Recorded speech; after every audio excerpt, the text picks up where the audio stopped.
It's Wednesday night. It's April 19th, 2023. Brand new episode of the Kicking Out Podcast, streaming live on the Kicking Out Podcast YouTube channel and Twitter channel. Follow us on all the social medias at Kicking Out Pod if you're not doing so already. I'm Tanner Lee, my co-host, the reigning, defending KOP predictions champion, Austin Shepard in the house. No Paul Zartman tonight. He's at a concert. I don't remember who's playing, but he's at a concert enjoying himself. So just a two-man crew tonight. Shep, what's going on? And more importantly, what are we drinking tonight? First of all, Paul's listening. I think he went to a Twisted Sister concert, right? I honestly have no idea. So we'll roll with it. Sounds good. Hey, Paul looks like the guy that wears the leopard skin leather pants, right? Yep. I love it. Love it. All right. Actually, I had an idea for tonight's podcast with the recent news of my favorite podcaster. You know, he trumps you, he trumps Paul, he trumps me. That's the old boy Dax. So I had a little tribute there, but I'm like, nah, I'm going to wait because I think there's some bigger things that come for that dude in the past or in the future. So I broke out a very, very special drink. I have a customer that's from the great state of Wisconsin. And I hope anybody in Wisconsin that listens to us, I hope you love us because I love you guys. And so tonight we break out a very, very rare beer. And tonight, we're drinking Spotted Cow. Should have let me know. I have a whole case in the fridge. Oh, geez. Now it's not very rare if you got a whole case in the fridge. Well, one of my best buddies lives in Wisconsin. Whenever he comes down, he brings a case to me. So, yeah, should have let me know. I could have joined you tonight. I get a 12-pack a year from a customer, which I appreciate the heck out of. So, I decided I threw one. It's pretty cool. I threw it in the freezer for the last hour.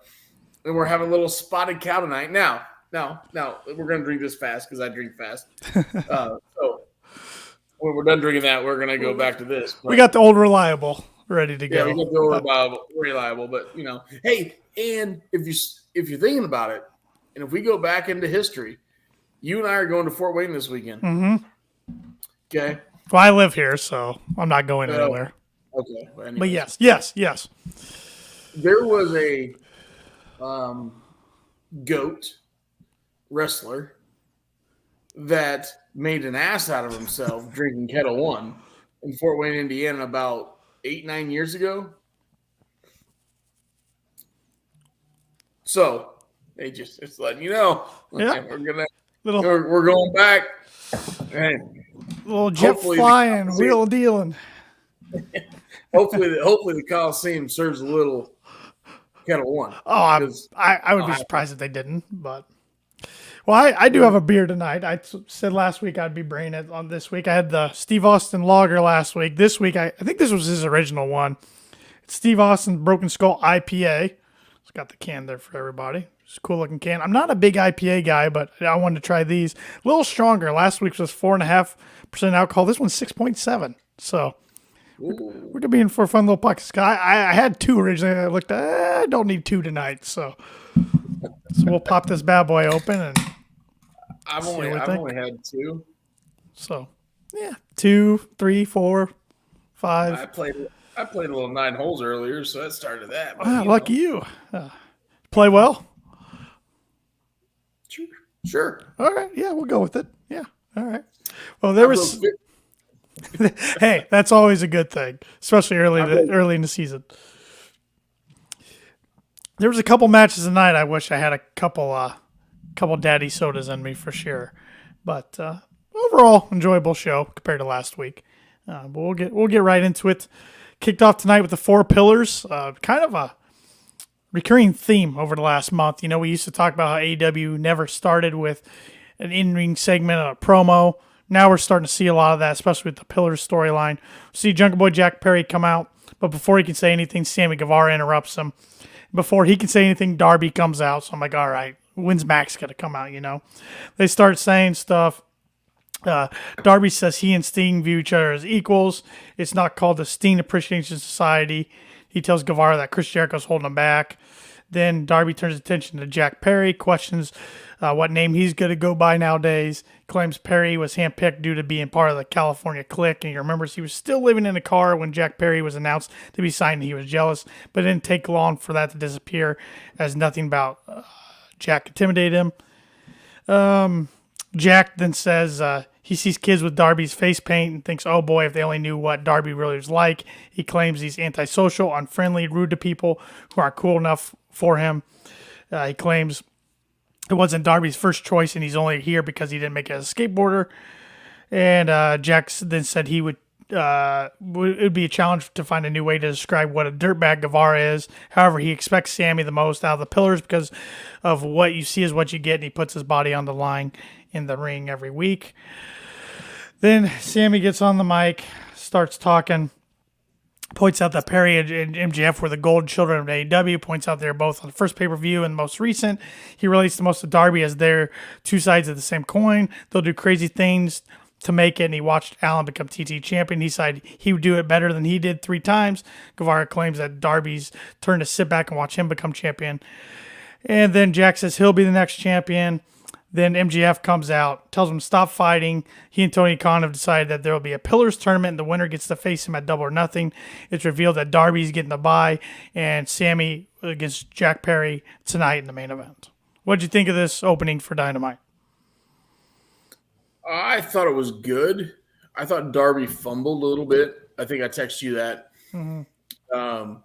When it came to the name of Jack Perry, I think he fumbled a little bit. Mm-hmm. I understand what they're going for here, and I like it. Mm-hmm. So the opening segment was good. I really thought we would get a triple threat match off the bat, but after watching the main event, I think we'll get a triple threat match, and we'll talk about that later. Yep, I think I know what direction we're going in there too. But yeah, I thought the guys were okay on the mic. I think each of them have been stronger in recent weeks. I thought Max kind of saved it tonight, but I still enjoy this storyline. I like them putting focus on the future, different than anything we've seen them do in quite a while. And he's a little twerp, but I thought Sammy was the best one on the mic. I did too. And really, I kind of hate saying this, but I think the All Access show is starting to get Sammy some cheers in the crowd, because there was a mix tonight between cheers and boos, which before All Access, it was complete boos for him every time. So, I don't know. It could just be me. Maybe I was just looking to pick up on the cheers, but I don't know. Then we got the women's match. So, women's match in the first hour, kind of rare in Dynamite, but we got women's tag, Ruby Soho and Toni Storm with Saraya versus Britt Baker and Jamie Hayter. We were in Pittsburgh, a.k.a. Britsburg tonight, so the terrible towels, those ugly things were waving in the crowd tonight, but they definitely stand out. I actually thought this was a pretty good match. A lot of back and forth. In the end, Britt got Ruby Soho to tap out to the lockjaw. No surprise, Britt's not going to lose in Pittsburgh. That was that until later on in the night. What did you think of the tag match? It was okay. And I was watching this. I'm thinking, okay, it's okay. It's mediocre. It's great. It's not great. But after watching the main event-ish, mm-hmm. Yeah, okay, I can get along with it. But at the start, like, if not knowing what's going to happen at the end of the night, I could okay. I could go with it. I could not go with it. Saraya running around the ring, screaming like a 15-year-old schoolgirl, makes her look weak, I thought. Yeah, I could go without that. And it's like, you're supposed to be this badass, but I don't mind this story, but I'm still trying to think, okay, so are we going to get one of the three between Ruby Soho, Saraya, and Toni Storm, one of the three going to merge to challenge Jamie Hayter next month at Double or Nothing? Or what are we doing here is for the big picture? Yeah. I mean, because it seems like after tonight, all the focus is 3 against Britt. I mean, Jamie's the champion, but it kind of seems like she's being pushed aside in this. Yeah, she almost taken the back seat. Yeah, and that should be the Britt. case. But I guess tonight was Britt's night because we're in Pittsburgh. But. Right. Showed her family a lot. Showed Adam Cole's family later on in the show. So a lot of Pittsburgh mentions tonight. We then go backstage. Wardlow's being interviewed. He admits it wasn't long ago that he had a horseman with him who told him about leveling the playing field. So he reached out to another. Arn Anderson then appears on screen to a big pop. First time we've seen Arn on Dynamite quite a while. I think we've seen him once since Cody's left, but it was brief. Always good to see Double A on TV. He goes through everything that QTV has done to Wardlow, which is kid stuff until they took his championship. He says what they used to do to wake people up, and he claims that starting tonight they will start playing chess. So I like the addition of Arn Anderson to Wardlow. I think he could use somebody like that. You're so on it. Yeah, I mean, don't get me wrong. Arn Anderson's just a legend. We all know that. But I don't think Wardlow needs him. I do on the mic. Okay. But I don't know. Like, I understood the segment, and then watching the match, Wardlow doesn't need him. I mean, yeah, Wardlow needed him to neutralize QT, right? Right. But and maybe it will just be a one-off to neutralize playing field tonight. Yeah, I mean, again, Arn's Arn. He's a legend. Yep. I'm not taking anything away from Arn. Dude doesn't age. He's got to be, 65 or so? Let me I mean, the guy took a bump tonight, so. Let me look it up here. Of course, my keyboard doesn't want to work when I want it to. I'll look it up momentarily when I get my keyboard to work. I mean, yeah, like I said, he took a bump tonight, so he can't be too bad, but. Yeah, he's in his 60s. I just don't know.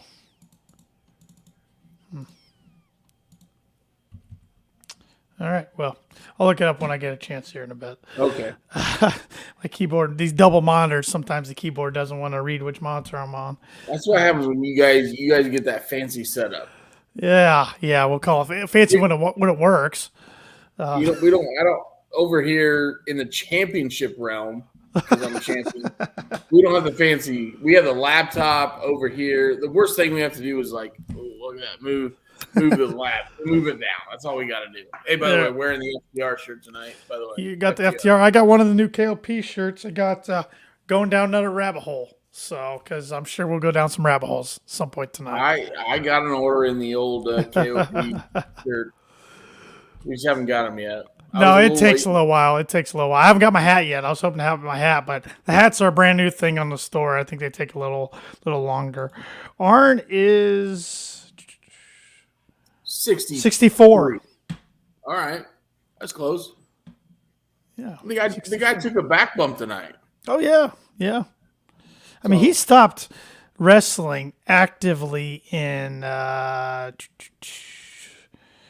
let's see. He had a semi-retirement from 97 through 01 in WCW. I mean, he had pretty much retired in 97. That's when he formally announced it on August 25th, 97. So, yeah.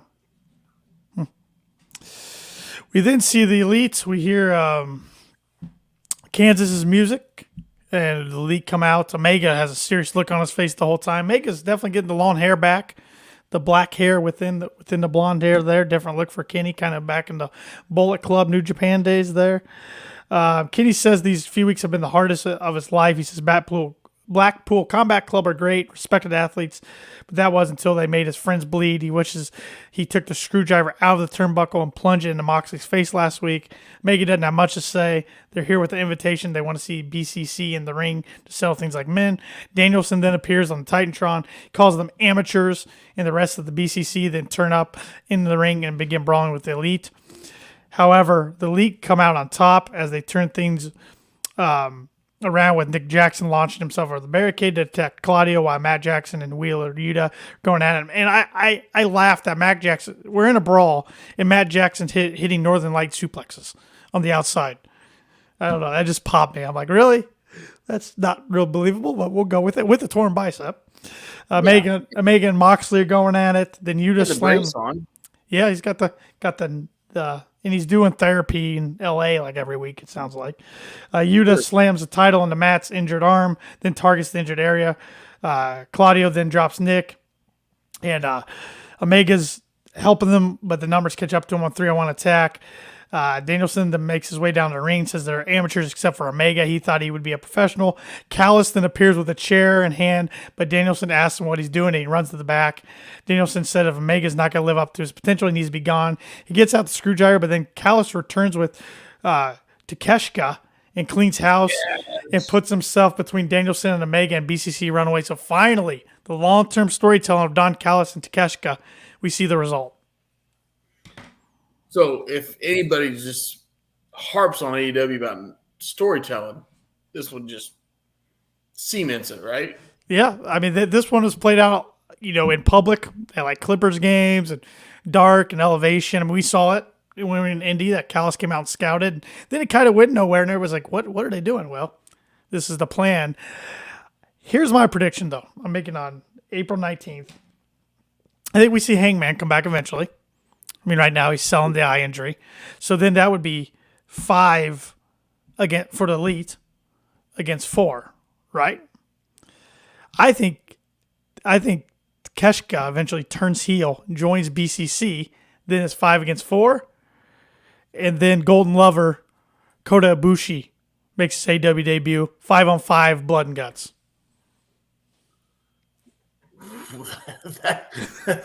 That's out there. Yeah, I got the pin in my hand right now. So that's out there, but I like it. That's what I would do.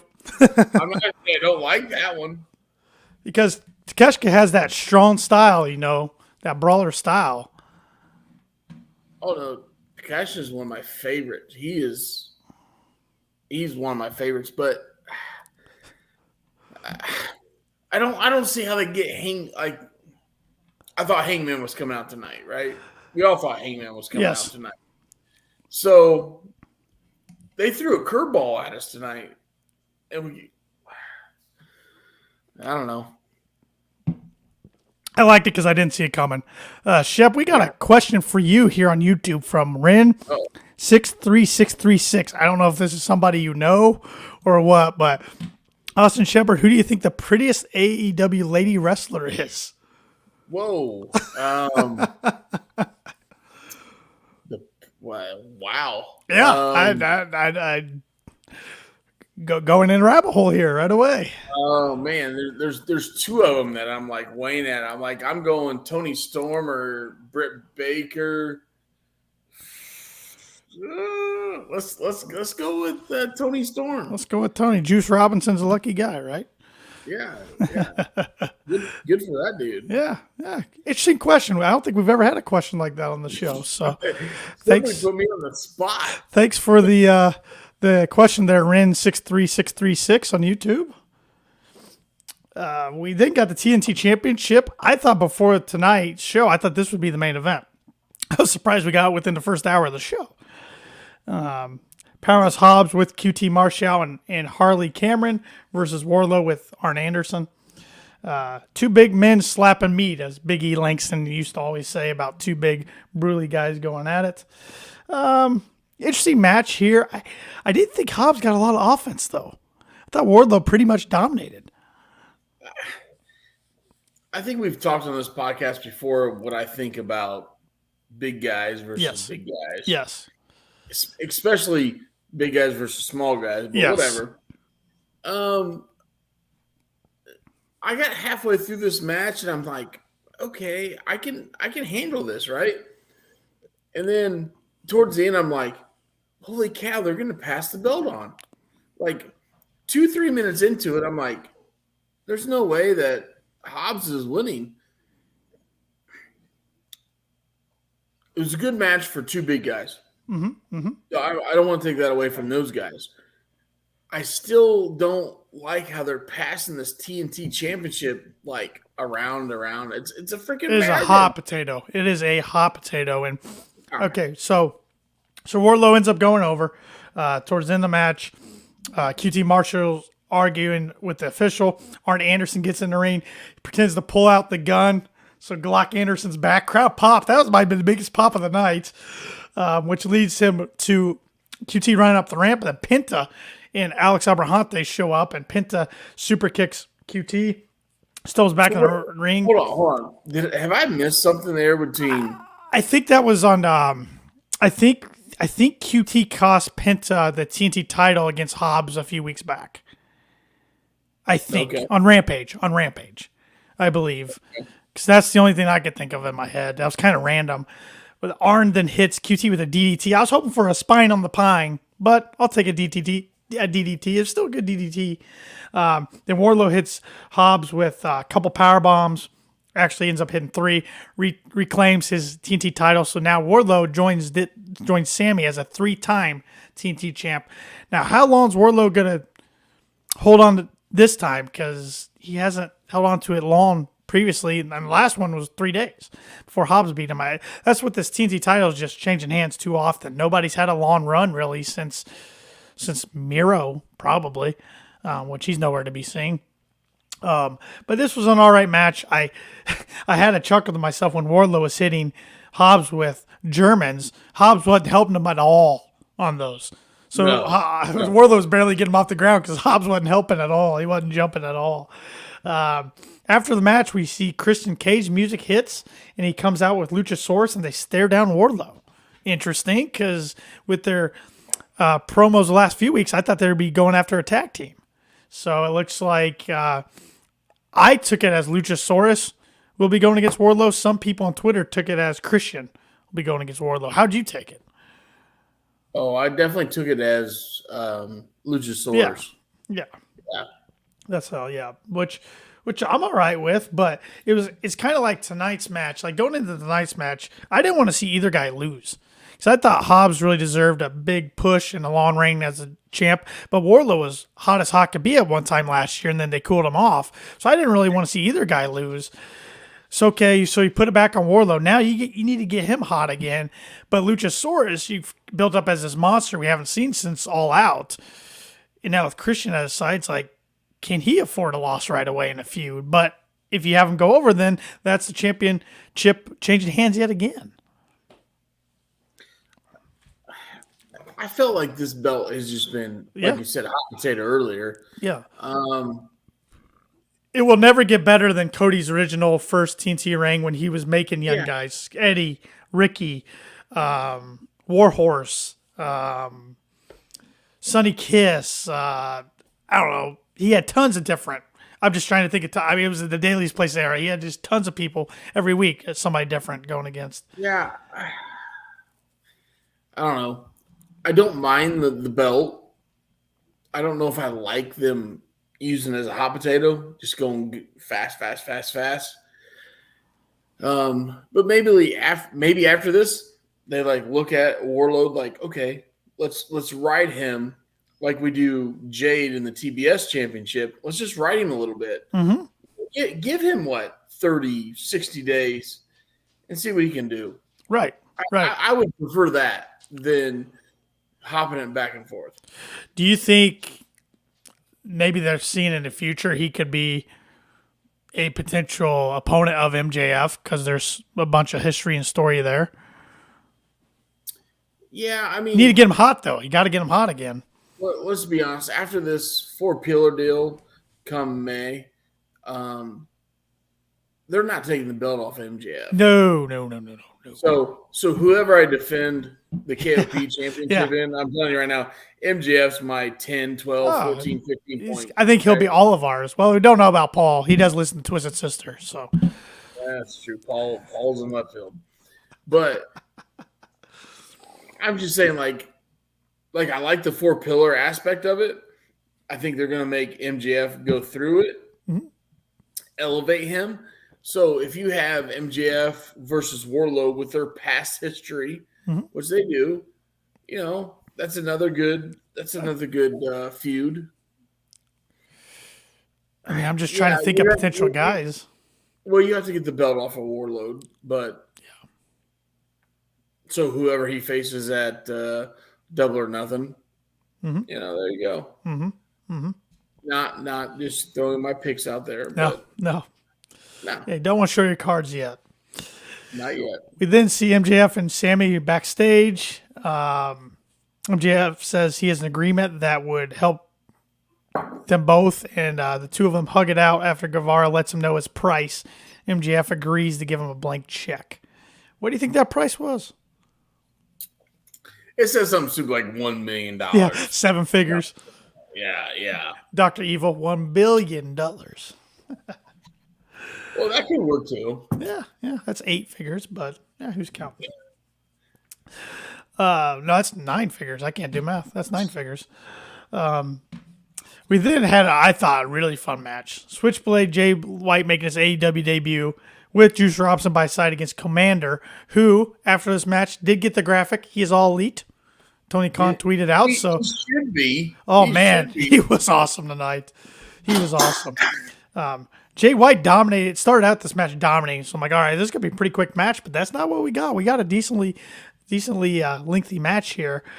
Commander then got a bunch of offense in. He walks the ropes. He does the tight rope better than anybody I've ever seen. Actually, kind of looked like he botched it at one point, but the announcer said that it was because Jay White hopped up on the apron. Towards the end of the match, though, we see Jay White dig into Commander's eyes, but then he got sent over the rope. Commander then did that tightrope walk and leap to the sky, and then Sean Spears, who they kept showing Spears during the match, he was given ratings on the moves, which I kind of enjoyed. He gave that a 10. Which that took me back to Daly's place when he used to be one of the ones in the crowd always making noise. So then Commander hit walking rope shooting star press, but White managed to kick out, followed with a springboard Phoenix splash, but White kicked out again. Commander headed back to the top, but this time White avoided and nailed a cutthroat suplex and then the Blade Runner for the win. Juice Robinson then after the match pulled out Sean Spears over the barricade. They started fighting until Ricky Starks' music hit.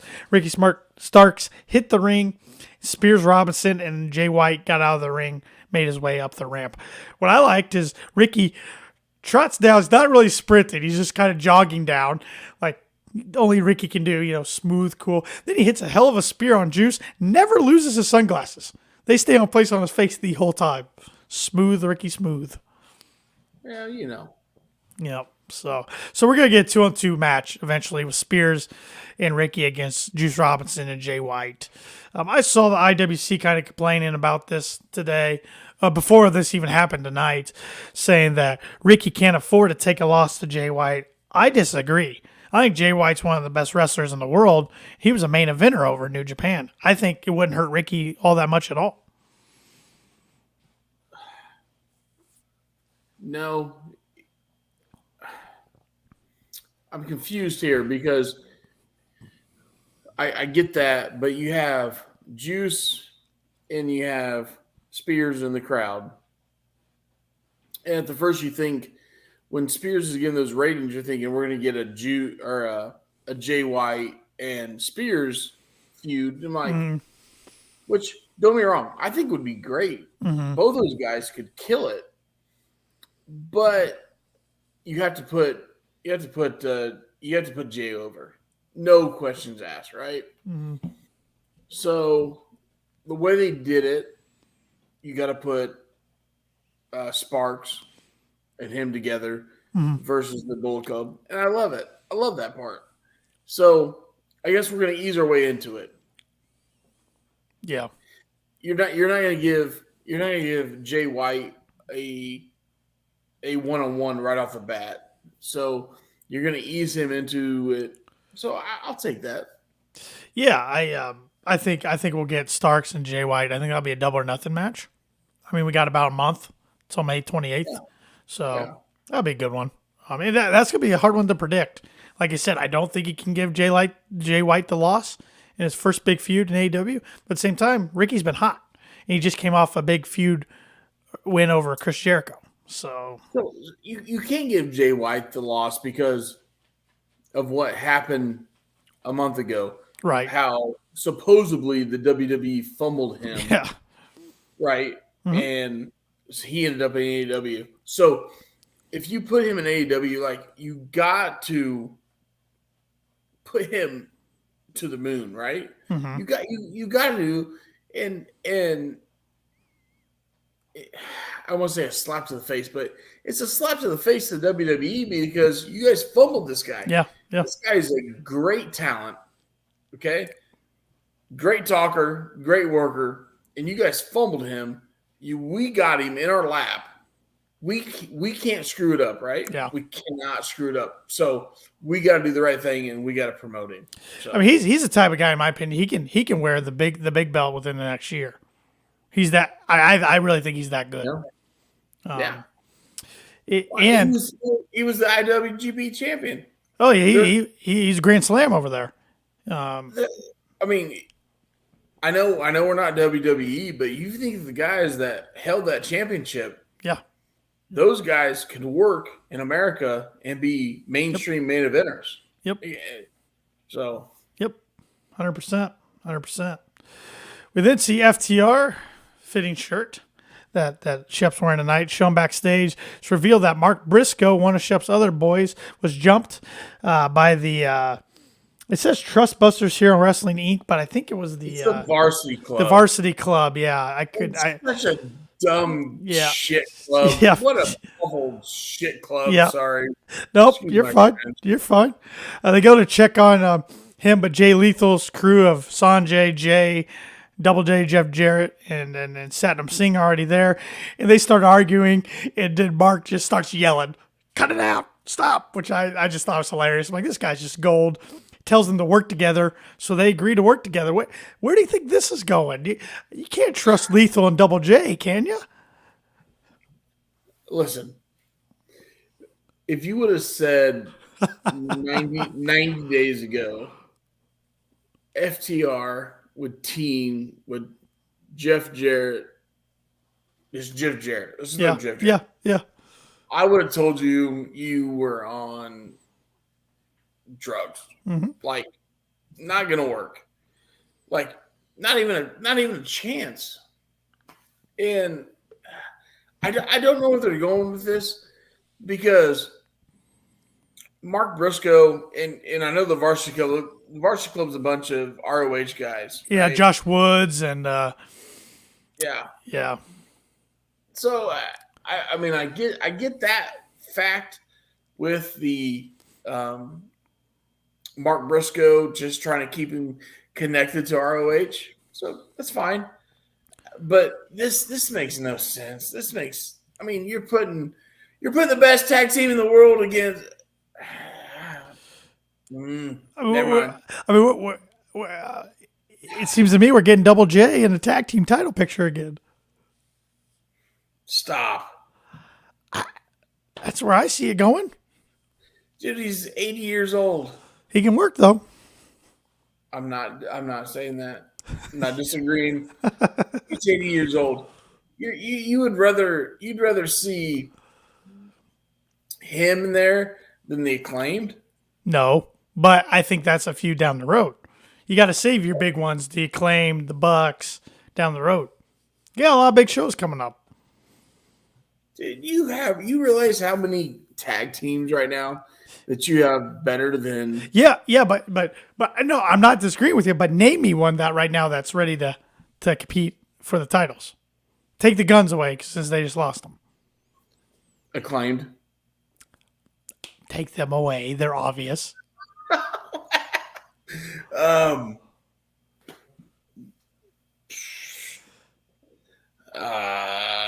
Well, I mean, you could say Lucha Bros, but they're holding the ROH titles, and Phoenix is hurt right now. Yeah. I said the Bucks. Yeah, that's got to be safe for a big show. If they agree to work together. It's gonna happen. I said that. I said that because I want you to roll into that. Yeah, we're getting there later. I got some topics I want to hit after we review Dynamite. We're getting there. Well, you were talking about 80-year-olds. We had another one come on the screen, Chris Jericho. He confronted Adam Cole tonight. They went back and forth on the mic, and I was surprised Jericho let Cole do all of his in-ring stuff. When he went to do the Adam Cole baby, I thought Jericho was going to interrupt it to get all-time heat, but he didn't do it. Adam Cole says anyone who's followed his career knows he studied Chris Jericho, and even his catchphrase was inspired by him. He read Jericho's first book, wanted to be just like him. Fast forward to now, they're in the ring for the first time ever. Cole thinks that's pretty damn cool. He admits he has a ton of respect for Jericho. Jericho puts out his hand, and the two shake hands. Jericho says he appreciates the words, and he's watched Cole's stuff lately. He has absolutely zero respect for him. Thinks he's an arrogant son of a bitch. He says what Cole did last week is unacceptable, and he's lucky he didn't slap his dumb face right now. Cole says lately he and the fans think that Jericho's been a jagoff, and he understands Jericho has his minions, but he wonders when Jericho last asked himself who the real version of himself is. Is that the guy who has the JAS win matches for him, or the GOAT? Cole says the real Jericho is an insecure, fickle, stupid idiot, which then the crowd starts chanting, stupid idiot. Points out Jericho wants attention. He has it, so now what? Jericho says Cole doesn't want to meet his idol or have anything to do with him. If he's smart, he'll get out of the ring right now. However, Cole has heard enough, starts attacking him until Garcia pops up, attacks him. So then it's 2-on-1. They're dominating until Britt Baker comes out, pulls Jericho off him, slaps him. However, the Outcasts turn up. Then 3-on-1 attack, jump her. Garcia handcuffs Cole, makes him watch as the Outcasts attack Britt Baker with a Singapore King. Jericho gets or kendo stick, I should say, not Singapore King. And Cole's just daring him to hit him, but instead the Outcasts keep hitting Brett until the end, and Adam Cole saying he's sorry. So kind of a little corniness to it, but all in all, it makes the Cole-Jericho rivalry more personal. And it expands the Outcast, Britt Baker, which I like JS and the Outcast kind of teaming up there because they function similar as factions. Yeah, I really like this segment, actually. Of course, I like the personal aspect of it because you know Cole and DMD are together. She came down to make the save. They handcuffed him. She gets the kendo sticks. Yeah, no, I liked it a lot. I don't know where we see it going forward. Do we see a? I mean, we saw Jericho and Saraya hug like they love each other. So do we see the mixed tag? You could. That'd be an interesting way. Yeah, to kind of advance both feuds. I think we ultimately do get Cole against Jericho at Double or Nothing. So we see the mixed tag before that, right? I would believe so. Mm-hmm. Yeah, go for it. And I'll say Saraya was laying in some of those kendo stick shots on Britt's back, and Britt's back's on record her back's not in best shape. So, no, we saw that on All Access. She finally kind of rolled over, and she was getting her side hit towards the end. So yeah, we saw that on All Access, but does that mean we're getting played? Right. Which Tony Khan was asked about that on Busted Open today about Thunder Rosa. He said when Thunder's cleared and ready to come back, she'll be invited with open arms. He said some of that stuff on All Access should be kept behind closed doors. But then in the same breath, he says, but that's what All Access is all about, letting fans come behind the curtain. I'm thinking, come on, Tony. Like, we're smarter than this. We know whatever goes on TV, you have to approve it first. They're not going to show you something you don't want on there. Right. I mean, come on, So, no All Access tonight, by the way. They're showing soccer instead. So, week off. That's true. We got U.S. in Mexico. Yeah. We then get the Acclaimed and Daddy Ass, about calling Mr. Ass. Daddy Ass Billy Gunn against Jake Hager, Daddy Magic, and Cool Hand Ange of the JS. JS attack their opponent as soon as they get in the ring, but the babyfaces turn around pretty quick. Back and forth match a little bit, but in the end, the result's not surprising. The Acclaimed and Billy Gunn go over. One thing that I noticed was Billy Gunn is bigger than Jake Hager. He was the biggest guy in the ring tonight. It's just amazing, once in a while I'll go on Peacock, even though it's the worst app known to man, and I'll watch old school WWF Attitude Era content, and you see guys like Jeff Jarrett, badass Billy Gunn in the late 90s. Now fast forward to 2023 and they're still on our TV screens. Now Jarrett wasn't in action tonight, but Billy Gunn was, and he's moving around as just like it was 1999 all over again. And it's amazing how good a shape that guy is. I mean, let's look up Billy Gunn's age. He's got to be in his 50s. He's definitely in his 50s, almost in his 60s. Billy Gunn's 59 years old. To be moving around like that at the age of 59 is pretty incredible. Crowd eats it up every time he's in the ring. So not surprising to see the acclaimed Billy Gunn go over. It's just now I wonder what's next for these guys. And what's next for the JAS too. And Shep's back. He's having some technical difficulties, having some weather tonight in the area. So, but I was just going over the match, Shep. I said no surprise that the acclaimed and Billy Gunn went over. And I was commenting on how Billy Gunn was the biggest guy in the ring. He's bigger than Jake Hager at the age of 59. He looks amazing. He looks 59 like years old. And I was also saying, Peacock, even though the app's terrible, I will go back because I'm just such a big pro wrestling fan. I'll go back and I watch old WWE Network content once in a while. And I was actually doing some earlier today. And I like to watch Attitude Era stuff and just nostalgia feel. And, you see Jeff Jarrett and Billy Gunn back in the late 90s. Fast forward to 2023. And they're on our TV screens in AEW now. Jarrett wasn't in action tonight. He will be on Rampage on Saturday. But Billy's moving around at the age of 59 like he was in 1999. Well, I think we go back when we were in Indy last November, and we're sitting there, 5 rows deep going, holy cow, we're watching Jeff Jarrett. It was unbelievable. And I'm like, it was good. Yeah.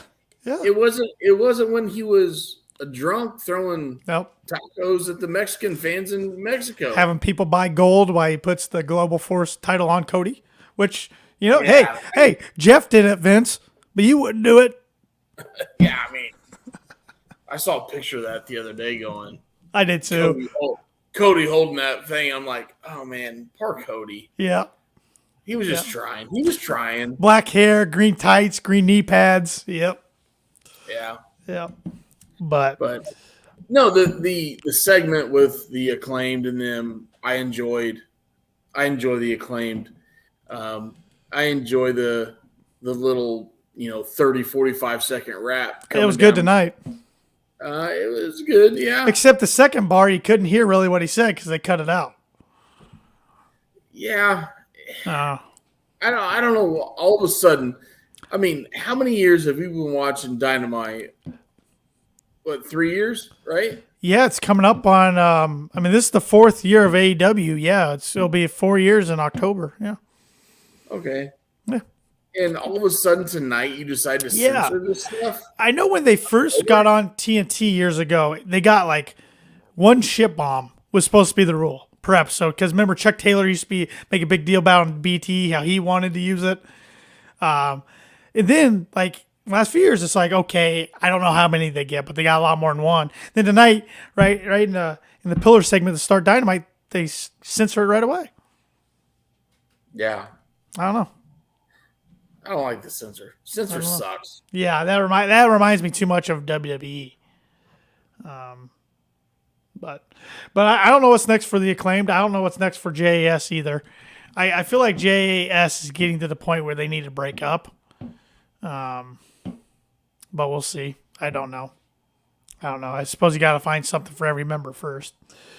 But speaking of the member of the JS, we get to the main event, Jungle Boy versus Sammy Guevara, the 4 Pillars tournament match. I actually enjoyed this match. I thought it was a really good match. This was the last match of the 4 Pillars that we had never seen before. A lot of back and forth, a lot of athletic actions. I actually wasn't sure who was going to win this match. Towards the end of the match, though, we saw Jack Perry head up to the turnbuckle, but Guevara drop kicked him off. Jack went flying back, slammed into the timekeeper's table. The 10 count's about to happen, but then Guevara grabs your boy there, Bryce Remsburger, the ref. He likes me. So he gave Shep a nice cameo a few weeks back. So Bryce couldn't see what was going on. MJF turns up, nails Jack with the Dynamite diamond ring, and the count continues. Counts Jack Perry out at 10. Then Sammy and Jack or Sammy and Max are embracing as Dynamite goes off the air. So Sammy wins, but definitely doesn't do it cleanly. And into the camera, Max and Sammy are looking and saying, "No 4-way, no 4-way, no 4-way." That tells me we're getting a 4-way at Double or Nothing. The way it happened, like I feel like we're still gonna get something next week. Yep. Because he didn't go over clean. So, and then the afterwards, they overplayed it. They were over the top about how all of a sudden those two are best friends. Yeah, right. Which they hated each other when they were in the same faction back in 2021. So all of a sudden they're best friends. They're hugging, whatever, yada yada yada. So I still think we'll get a 4-way match. Double or Nothing. I think so. Yeah. Absolutely. I think next week we see MJF get involved and cost Darby against Sammy. And then the following week, TK steps in and says, "Okay, you're not winning cleanly. You're not winning these matches cleanly. Fatal 4-way, Double or Nothing," or something along those lines. Yeah. So, which, like we mentioned earlier, MJF's not going to lose that 4-way. But with the storyline, you got to have them all go against each other. I mean, they're taking jabs at each other and everything. So, but here's my question to you. Okay, so say MJF does go over Double or Nothing. Who takes the pen out of those three? Out of Darby, Sammy, and Jack? Not Jack. Even though he's the only one that hasn't held single gold. Yeah, not Jack for sure. Probably Sammy, right? Yeah, I'm going to say I was almost going to say Darby, but Darby's got a big gig with Sting for one more year. So yep, definitely Sammy. Yep, I think you're right. So okay, what's your rating for tonight's Dynamite? It was okay. I enjoyed some of it. I thought it was better than last week. It was. I'm going 7.2. 7.2? Okay. Yep. I'll go 7.6. I'm going a little higher. I usually got to be the high rater of the show. And next week's Dynamite looks fun. We get Jade and Valkyrie. Valkyrie. Do you think Jade finally loses it? Yes. I think so too.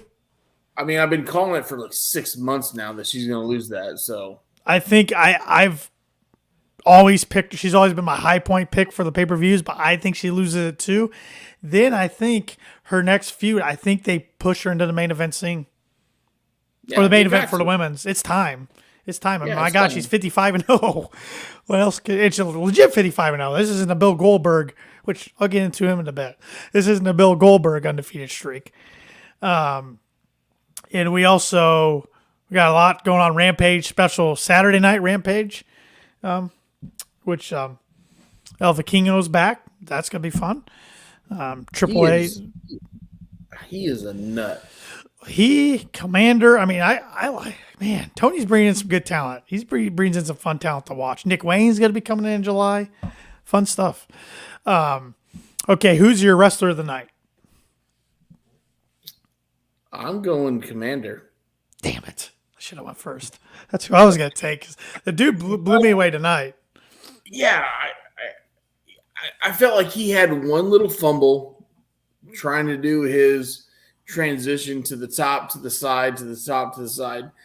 Other than that, it was a very small fumble. Other than that, he was flawless. Mm-hmm. And he was super entertaining tonight. And I could watch him for the next 5 weeks. Yeah, so, I like that high-flying stuff, especially when they're smooth. And nothing against Jay White. I thought Jay White played into it perfectly. Yeah. Because that's not normally his style, right? Nope. Styles clashed tonight. So, but he did a damn good job. Yeah. So, but yeah, Commander, my wrestler of the night. Yeah, I like Jay, and I could go Jay as my wrestler of the night, but who am I going to pick now? Man. There wasn't that many matches tonight. I'll go kind of chalk here. I'll go Wardlow for winning the title. I like Wardlow a lot, even though I'm disappointed they haven't hot shot him like they did last year. 3-time TNT champ now. I'll go Wardlow. He wasn't. You know what though? He was entertaining tonight. I'll give was. you that. He was. He wasn't bad. So. Well, and I should have known. Going in tonight, I forgot about his Pittsburgh connection. That's where he started wrestling. He's really known in the indie scene there in Pittsburgh, so I should have known he was probably going to go over in Pittsburgh. But I kind of do feel bad for Will Hobbs, though. He didn't have the title very long. That's a TNT title, though. That's life. So yeah. So a few things I want to get. That's what happens when you hang out with QT. That is true. I mean, I'm not dogging QT's protege on training people, but if you're with QT on TV right now, you shouldn't expect much. I did like how they shared the backstory between when QT turned and hit Arn a couple years ago, and Cody was even shown in that highlight. I like that because I had forgotten about that. When he turned, hit Arn, and that's when the factory formed. So it gave some backstory there. I like that tonight. It's just interesting that they've brought up Cody's name lately. They showed him tonight. They showed him last week in the Bulk Club. I know it doesn't mean anything. I know he's got a long-term contract with WWE, but it just, once again, AEW doesn't shy away from showing talent that's left in their history. I like that. Yeah. So a few other, I want to go down some rabbit holes. I feel like we haven't went down too many, so I want to go down a few. One being, I just mentioned his quote-unquote undefeated streak in WCW, Bill Goldberg. He was in the headlines this week because he feels like Vince didn't give him a proper retirement match in his career like he was promised. Instead, he's open to whatever. I know one of my bold predictions was we'd see him compete in AEW at some point in 2023. I really feel like we're going to see him compete in a match. No. He made a comment he's going to go into business on himself. Yeah, do like a 4-city world tour, he said. Which let him do his own promotion tour. Let him get a bunch of older indie guys that have some name. They pack some weight, and let him do the tour. Let him find a guy like – I'm trying to think. Let him find a guy like – I was going to say Cardona, but Cardona is on way too much of a rocket ship right now. If you remember back in the day, Hogan did a world tour, and he fought Flair every night, and he went over Flair. Okay? This is back when Flair needed money. So he did that. I'm trying to think any guys that could do that right now. I can't think of anything that comes to my mind, but he could promote that, do a 4 or 5 event thing, goodbye to Goldberg, whatever, and it'll be fine. He could put it on Fight TV and get, a couple thousand buys and make his bucks. I don't think the guy needs the money. No. But yeah, I mean, I do not want to see him in AEW. I do not. I don't know why. I'm afraid he's going to be on that card in Wembley and All In because he's a big draw. If he is on the card, hopefully it's because he breaks his ankle and he's out in 3 minutes because he can't go 5. And I know a lot of people on Twitter is like, he'd be perfect for Sting, retirement versus retirement. I'm like, I'm afraid he'd hurt Sting really bad. Sting. After what he did at Undertaker in Saudi, that was the worst match I've ever seen. That was so uncomfortable to watch. He killed Bret Hart. Yeah, it's true. I mean, look, it's true. Huge AEW fan, me. Yes, that's why we're on this podcast. And and I love the Indies, and I just that's one guy I could care less to watch. So I was a big fan of him when I was young. Of course, I didn't know the behind the scenes stuff. I mean, I was really young when he was on his hot streak. Then when he returned in, I don't know what year it was, 2016, 17, whatever year, that was cool at first. But then he got this, every year he'd come back, he's winning championships, he's beating Bray Wyatt. I'm like, okay, come on, this is stupid. He got a lot more marquee matches than he deserved in his run the last 5 years. I'd rather watch Luther go over. Oh God. Over. Oh God. Oh God. There you Peter go. Peter Avalon. If he comes to AEW, I want Luther to go over. Oh man. Another thing that came out today, Sean Ross Sapp reported that Hangman Adam Page is in talks with AEW to extend his deal. His deal's coming up. So he's got the same agent as Omega and the Bucks. So take that for what it's worth because they're in negotiations too. I don't know. It's interesting because, you got a lot of big contracts coming up in AEW. You also got the rumored CM Punk return coming up. A lot of big shows coming up. I mean, the ball could really start rolling here for AEW again. They could really get hot again, I feel like. I think I've said this since the what they call it, the brawl. Brawl out. Yeah, brawl out. Is, once that incident happened, all the cooler heads prevail. If they think about it and put it on paper, those guys can make $1 million. If they get their stuff together, they could do it. Now we're getting, I think we're getting close to that. And then all of a sudden, wow, AEW says, hey, I'm going to put us in a 90,000 seat stadium. Wonder who we could draw some tickets to. I mean, come on. These guys aren't like, look, Tanner, we watch this thing every week, right?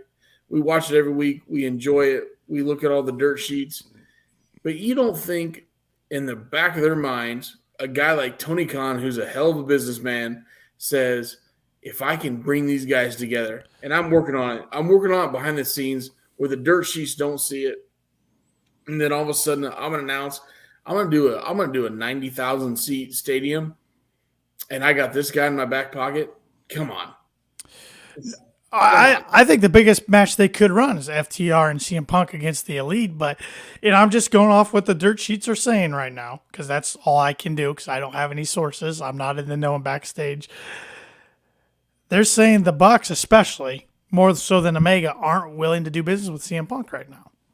Yeah, listen, the Bucks used to vlog on their indie show to indie show, to make an extra $1. Mm-hmm.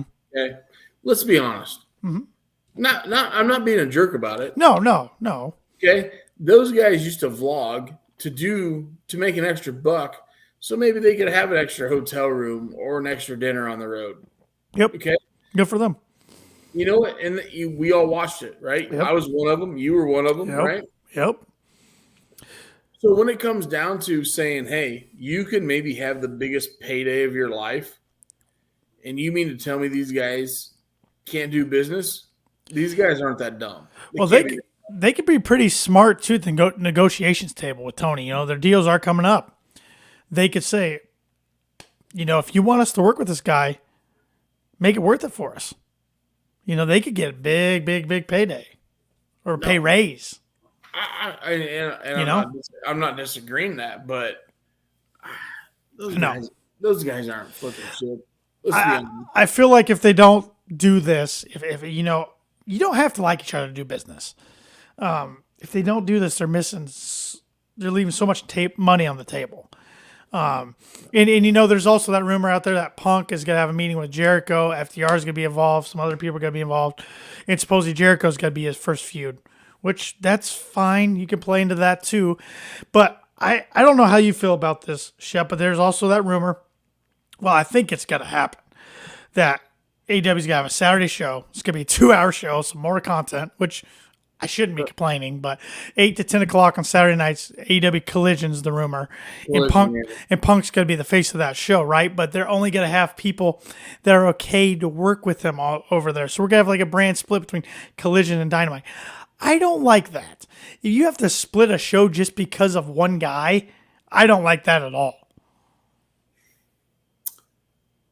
I don't like the principle, like you said, but AEW has enough talent. They do. They're deep. But we got to get rid of one of those YouTube shows. I think if you do Collision, maybe you get rid of both Dark and Elevation. Because you got ROH, you got Rampage. I mean, there's so much. Much. You have a ton there. So I don't dislike the show on Saturday. I don't dislike don't dislike Punk being the face of it, but it's not going to do good ratings for a majority of the year because you're going to go against college football and NFL late in the season. I mean, 8 to 10 on Saturday, that's a tough time slot. yeah. But I would argue it's better than what Rampage is on Fridays. And me personally, Rampage is hit or miss. It is for me too. I usually watch, but I usually watch it later or the next day. I'll only tune in if I'm not doing anything and if the card's really good. Yeah. I normally record it. Yep. Half the time I watch it live. Yep. I'm right there with you. When I say live, the recording live. Yeah, I'm right there with you. And that's, I tried to watch Rampage at the beginning, the first month or two when it debuted in 2021. I watched it live, but then over time, I mean, people are busy on Fridays. So, even with the late start. So, I don't know. I wanted to get your thoughts there because, I like Punk. I like the Bucks. I like the Elite. I like everybody that's been involved in this stuff. I think Punk's good for business to get him back, but I also don't want them to bring Punk back just for some bullshit drama to start again, though. So we're talking about the Punk and FTR. Yeah. Came out today that Dax, my boy, my favorite professional wrestler right now, decides to end his podcast. Mm-hmm. It sucks. Him and Matt Coon had a good thing going. It was really good. And if I read between the lines, he was getting too much shit about it. Meltzer and Alvarez, those idiots, they kept bringing it up, and they were saying that Dax was attacking them and everything. And I know they are, or at least Meltzer. I don't know about Alvarez. I know Meltzer's friends with the Bucks. I know that. I mean, they got the Meltzer driver named after him. But I know you think maybe the Bucks had something to do with it. I'm hoping they didn't. Maybe they did. But I just think it's more, and Dax struggles with anxiety and stuff, and he's very open about that. And that's one thing they talk about a lot on the podcast, him and Matt Coon both, which is great. Mental health, anxiety, that's great stuff to talk about because it's a big-time issue. I just think it's more of people being soft on Twitter and being very mean to Dax. I mean, you're calling his 9-year-old daughter names. Come on. I get that. But when you talk about people being soft, I really think there were some at one point in time, since he started this podcast, I think there was some real heat between him and the Bucks or the EVP. I think I texted you the EVPs. Yeah. I think the EVPs took some of this stuff to heart because I feel like Dax is real. Yeah. And I'm not sticking up for Dax because he's my favorite guy, right? I just feel like he came out and put 100% of his life on a pedestal, and you can judge him, right? Mm-hmm. He put the whole thing out there, and so people attacked that. Yep. Yeah, like you said, people attacked his young daughter, which is unfair. It's completely unfair. And if anybody's watching this podcast with these lovely dudes, when you attacked his daughter, you're an asshole. Yeah, don't listen to ours. Get away. We don't want you to listen to our podcast. But I feel like he got a lot of heat backstage. And I know he talked about early on, like, I'm going to talk real stuff. And if I get stuff backstage, I'll handle it. I'll handle it when I fly into that town and I go backstage, I'll handle it. I just feel like these guys, I mean, they're kind of like the EVPs, and I'm not, how do you saying names individually, but right. I don't know, man. I feel like if anybody, it's the Bucks. I don't know. I feel like Kenny's so chill, he doesn't give a shit.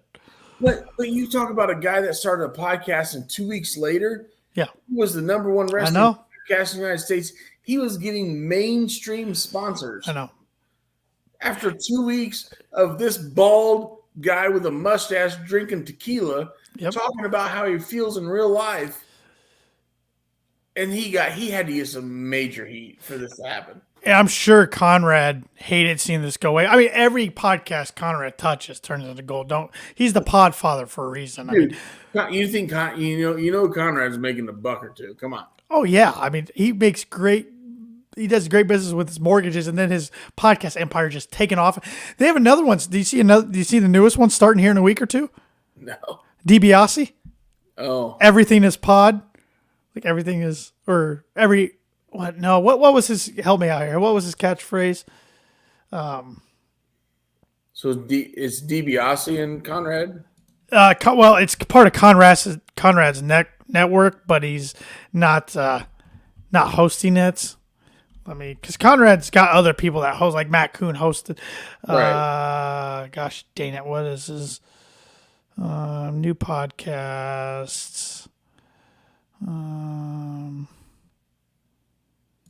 Here it is. It's called. Of course, it's ad-free shows. It's Everybody's Got a Pod. Fitting. Everybody's got a prize. Yeah, there we go. Yep.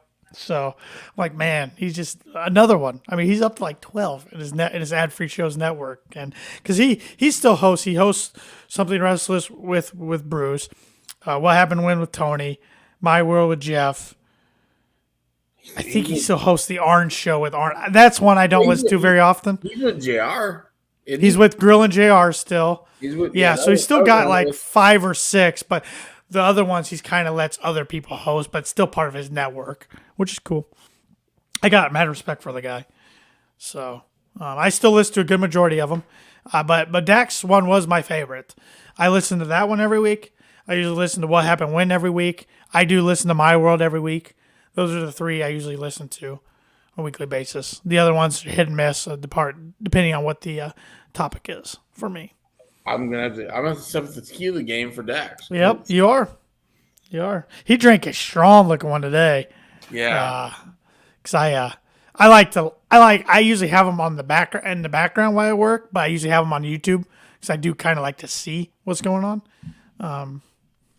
But so I checked out what the tequila looked like today. It was pretty brown today. Yeah. Yep. I'll work on it. But Matt Kuhn did a good job as a host. I think it looks like some projects are coming his way in the near future, and they both said maybe this might not be goodbye forever for the podcast, but it's just goodbye for now. So, which is really weird because they just announced the 4-year contract with AEW. I know. So Dax and Matt especially came out on Twitter and said this was not Tony Khan's doing. Tony Khan did not make them stop this podcast. Take that for what it's worth. So, but maybe it's all the heat they got backstage. It could. I think it's a combination of a lot of things. I just know people on Twitter and the IWC especially. I mean, there's a lot of negativity. There's more negative than positive out there. I've almost went after people before, but I'm like, I'm not gonna get myself in the middle of something. I'm just gonna keep scrolling. Well, look, there's so much negativity on social media today. Yeah, there is. You cannot make everybody happy. No. There's just that one jackalope that is gonna ruin the day. Oh yeah, and I know you own a business. I run social media for the company I work for. We see it. Sometimes I respond, sometimes I don't. You're never gonna make everybody happy, and a lot of times those people who complain are keyboard warriors. They would not say it to your face. They would not. Right. They'll be as nice as can be. Then they'll go behind their computer screen or their phone and they'll type away, and it's just frustrating.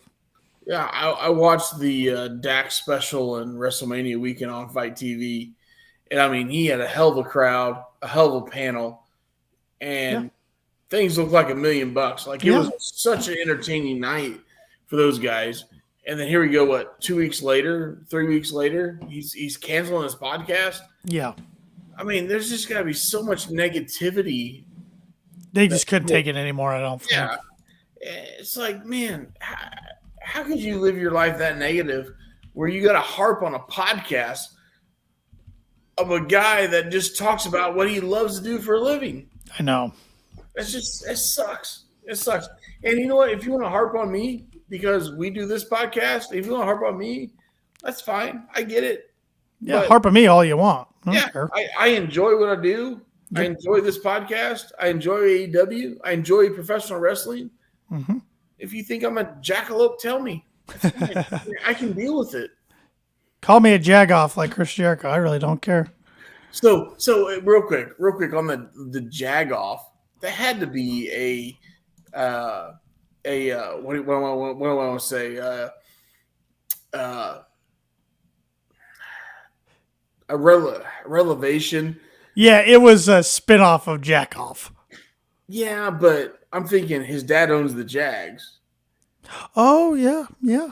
So I didn't know if it had anything to do with. I didn't think down those lines. Yeah, so I'm thinking when I heard Jag Off, and I heard it twice. Like the first time I thought, okay, he talks a little fast. Then I heard the second, I'm like, okay, the Jags. I always think of the cons with the Jags, right? Right. So I didn't know if that had anything to do with it because he was calling Jericho a Jag Off, right? Right. So Jericho was in with Tony Khan and is it Shad, the dad? Shad Khan, yeah. Shad Khan. So, like, are you sucking up to Shad Khan? You're a Jag Off. I don't know. Could be. Kind of the way I looked at it. Could be. NFL drafts next week. So, well, wasn't there a couple times last year during the NFL season that Jericho goes to quite a few games and sits in the box. He's adapted to Jaguars as his team, even though he's a Vikings fan. Adam Cole goes to quite a few games too. He and Britt. So I think a lot of AEW talent does because they can get in the suite. JR goes to a lot of games. Well, JR is an Alabama fan, so Oklahoma. Oh, Oklahoma. Sorry, JR. That's his fight song he comes out to. Yeah, he take offense to that. Conrad's in Alabama, so they go at it. Alabama. Yeah, sorry, yeah. Oklahoma. Which Oklahoma's going to be joining SEC not this year but next year, so they'll be playing a lot more often. That's a rabbit hole for another day. I could go down. I've been down that rabbit hole plenty of times on other podcasts. Do we have time for one more rabbit hole? Absolutely. Okay, we've been following this story since Mania. Mm-hmm. Now we got Cody and Brock. After Monday, did you watch any of Monday night? Just Cody's segment. Honestly, I saw on Twitter he's coming up, so I tuned in. So, I have a thought. Go ahead, Tanner. I'm intrigued by the match.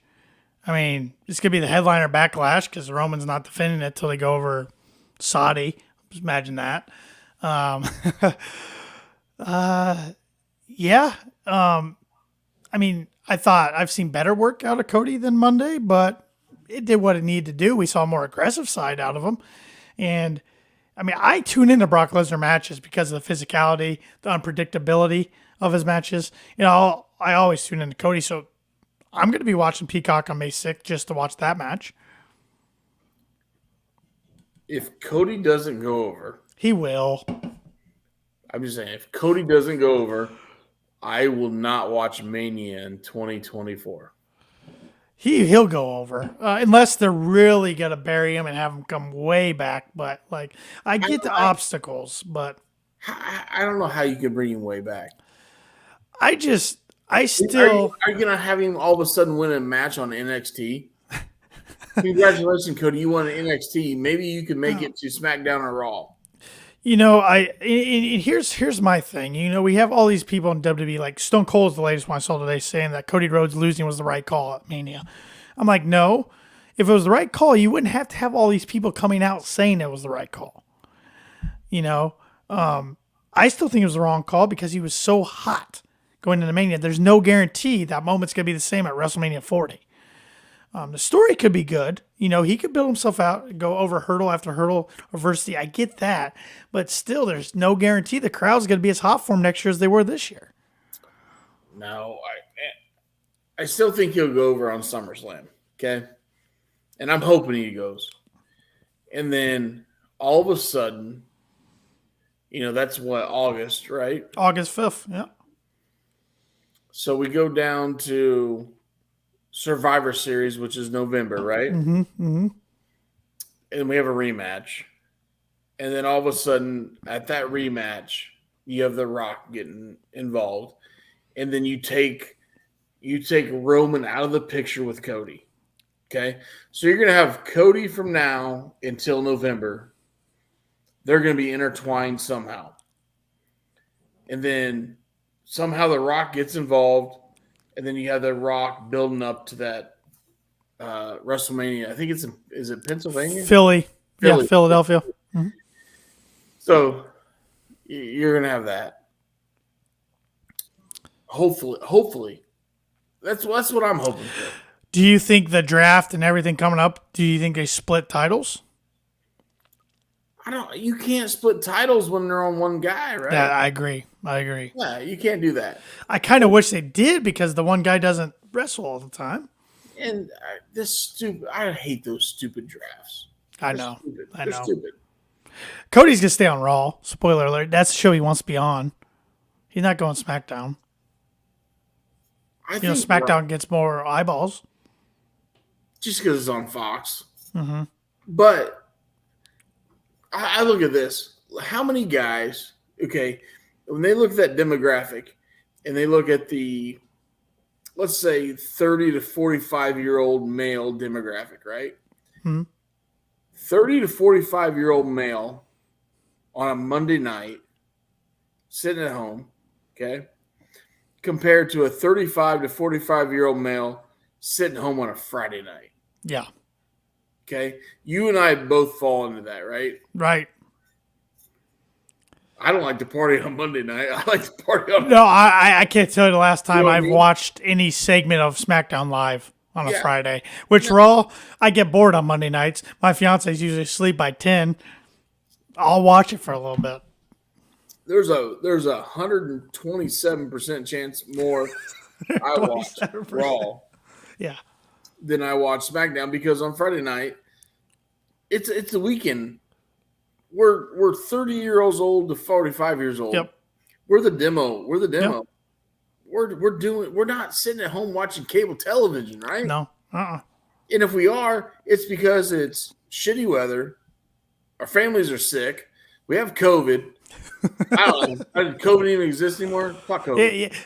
Anyway, Justin Roberts was out tonight because of COVID. Yeah. No, I'm just saying, like, there's a reason we're sitting home on a Friday night. Other than that, we're not. Right. You're right. Yeah. Well, we're going to watch Raw. That's my main complaint with AEW trying to do a Saturday night show. I'm still going to watch no matter what, but there's a lot of times I probably won't be watching live from 8 to 10 on Saturday. I'm going to DVR it. You know, but I'm going to DVR it for probably Saturday night or Sunday when I'm not doing anything. I get Warner wanting the big players. You know, if they want Punk back, they want Punk back.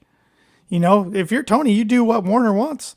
Just don't split the. I don't like. I don't want to split. Don't split them. I don't want it either. If you have to split a roster because of one guy, that's a pretty bad look.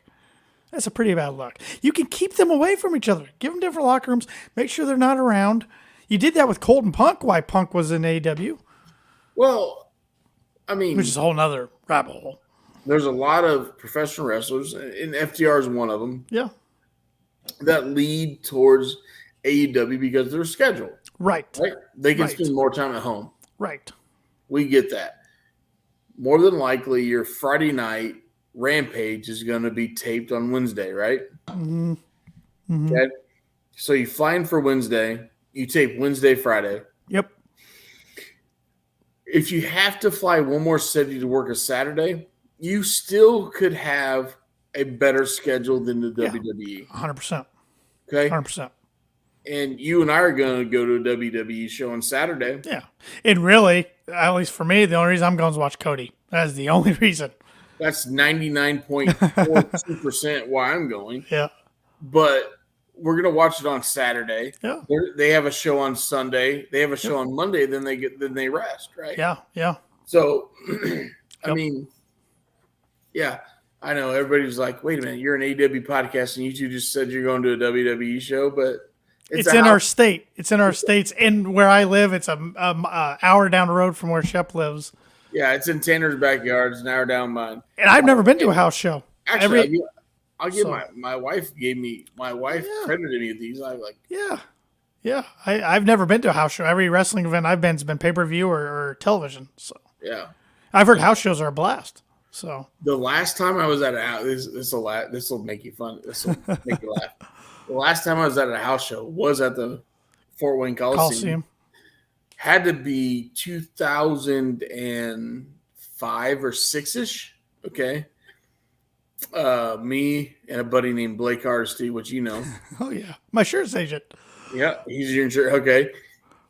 He and I sat front row on a house show of a WCW show.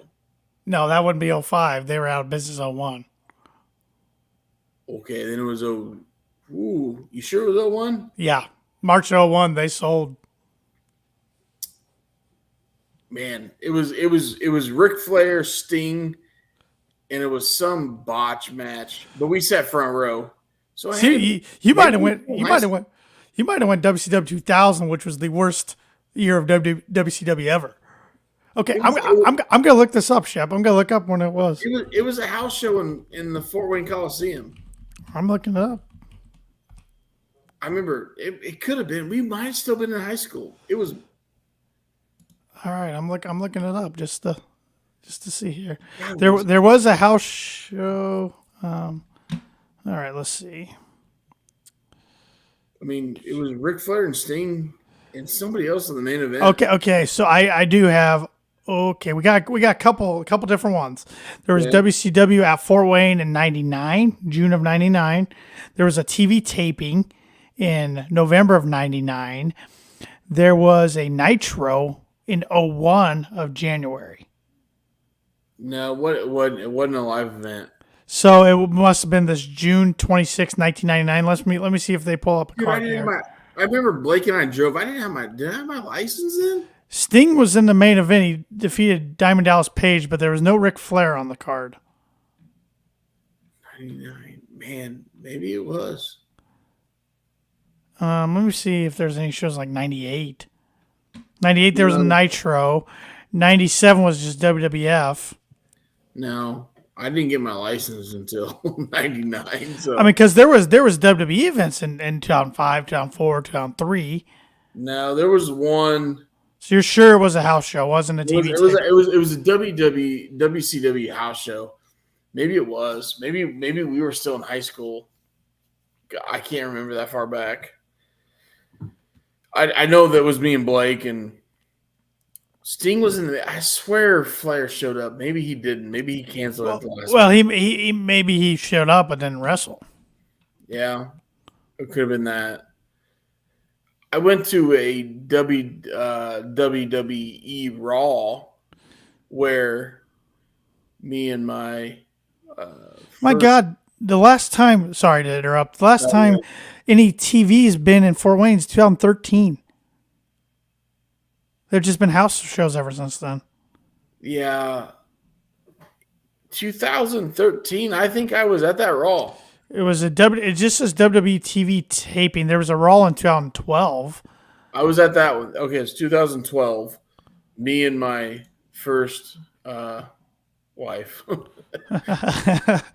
to that, and I'll never forget. We had floor seats, and we were in the back left corner of the ring. And as the show after the dark matches went through, they came to us because we were right on the aisle. They said, "Hey, we're going to move you to the front," and we moved to the second row behind Michael Cole. You saw an interesting card that night, man. Do you remember any of it? I remember coming out there was a bunch of stars around the ring. Kurt Angle was there. Not in 2013, he wasn't. He won in 13. I thought we were going with 2012. The Raw. This was June 25th, 2012.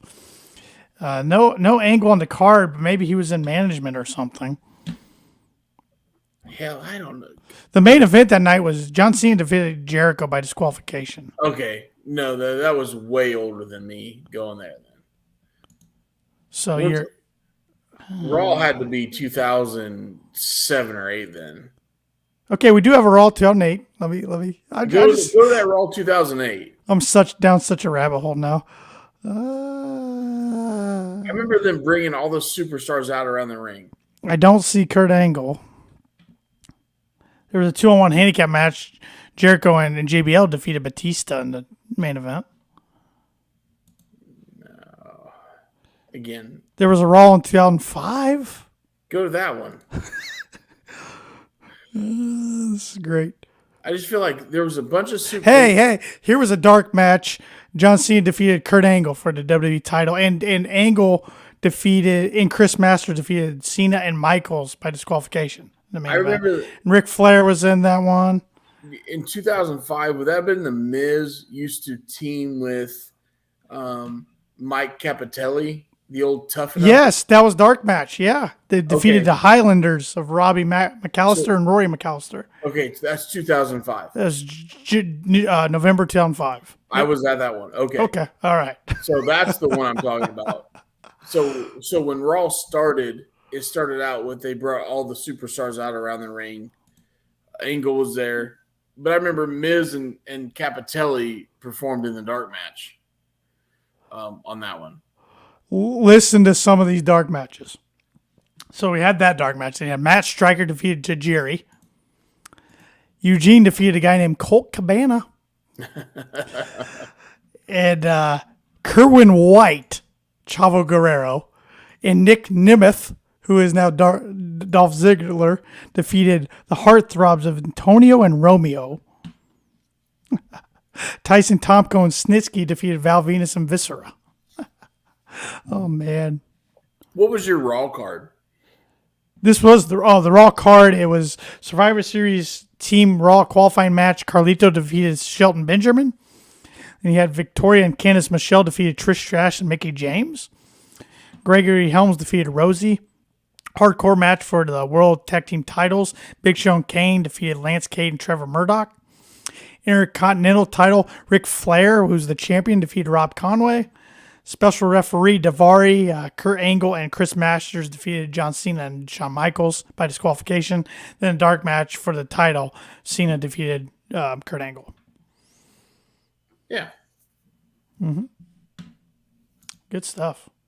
Yeah, that shows how old I am. Good stuff. The last time I saw a wrestling match in the Fort Wayne Coliseum was 2005. Well, I haven't seen one, so looking forward to it Saturday. I'm still hoping AEW runs it eventually, but it's usually a 1-year event. WWE comes in, so I don't know how contracts work with that. So I'm guessing WWE won't be venturing out of Indianapolis anytime soon, or AEW won't be venturing out of Indianapolis anytime soon. But never know. It's a great venue. It is. It's easy to get to, easy parking. Yeah. So next year, I'm pretty sure we're going to do the Brewery Club. You betcha. On the side. It's probably going to be November. I keep checking AW ticks because what makes me mad is in about a month or two, they're coming like all around Indiana, but not hitting Indiana. They're coming like all the states around, but they like to do in November. It's all three times they've been there. It's been November. So, and Tony came out live when we were and said we're coming back. So we could barely understand him. He was so pumped up. He screamed a lot. But any other rabbit holes you want to dive into? No, we talked about Cody. We talked about FTR. Talked about Bill Goldberg. You talked about Bill Goldberg. I did. No. Yeah, no, we're good. All right. I got a couple for Paul, but we'll wait till Paul's back. Save him for next week. I assume he'll be back next week unless he gets offended by our Twisted Sister comments. But either looks a lot like Twisted Sister. He's got a D. Snyder look going on, doesn't he? Yeah. I should put that on his overlay for next week. Yes, please do. But that will do it for this week's episode of the Kicking Out Podcast. You can follow the Kicking Out Podcast at Kicking Out Pod. Subscribe wherever you listen to your podcasts out. If that's Apple Podcasts, give us a 5-star rating and review, please. Follow me on Twitter at TannerLee92. Follow the defending, reigning KOP predictions champ, Austin Shepard at TheShep27. For Tanner Lee, or for Austin Shepard, I'm Tanner Lee. Join us next week as we're kicking out yet another podcast.